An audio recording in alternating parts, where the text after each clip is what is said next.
স্বাধীনতার পর থেকেই সংশোধনের নামে বারবার কাটাছেঁড়া হয়েছে বাংলাদেশের সংবিধান। তবুও ফেরেনি গণতন্ত্র, বরং নানা সংশোধনীর মাধ্যমে চেপে বসেছে কর্তৃত্ববাদী শাসন।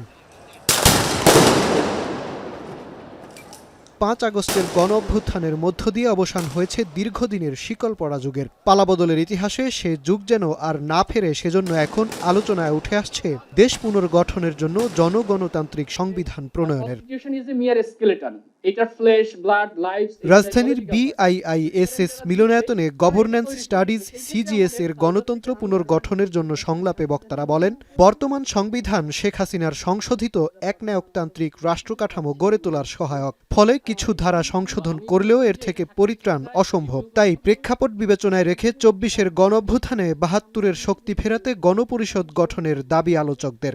একটা রাজনৈতিক দলের ভিতরে ঢুকে গেছে, সেখান থেকে বের করে ১৯৭১-এর পিপলস উইলকে আমি কিভাবে ২৪-এর পিপলস উইলের সাথে কানেক্ট করব, সেই রাজনৈতিক প্রস্তাবনাও আমাদের থাকতে হবে এবং ওই রাজনৈতিক প্রস্তাবনাটাকেই কনস্টিটিউশনে ট্রান্সলেটেড করতে হবে। রাষ্ট্র মেরামত বলতে তারা যে বর্তমান সরকার কি বুঝছে, তাদের এটার ইন্টারপ্রিটেশনটা কি, তার ভিত্তিতে তারা যদি একটা রূপরেখা তৈরি করেন, অন্তত একটা ভিশন তৈরি করেন এবং সবাই নিয়ে করতে পারেন। দি party chief of parliament and chief of state, আপনি সব পৃথিবীর সবচেয়ে বেশি সাম্যবাদী লোক যেটা আপনি মনে করেন, ওই লোকও আপনার টাইরেন্ট হতে বাধ্য।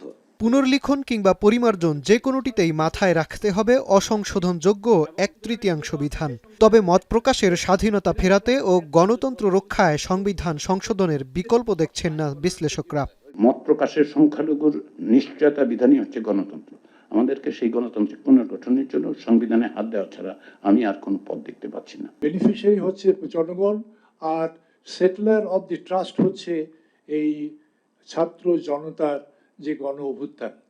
সুতরাং আমাদেরকে এই ছাত্র জনতার কাছেই ফিরে যেতে হবে এই সম্পূর্ণ বিষয়ে সিদ্ধান্ত দেওয়ার জন্য। নতুন সংবিধান রচনা বা সংশোধন যাই হোক, জাতীয় সম্মেলনের মাধ্যমে দেশের সব স্তরের জনগণকে সুযোগ দেওয়ার দাবি দেশের গণতন্ত্রকামীদের। মাঝার মাহবুব, এখন, ঢাকা।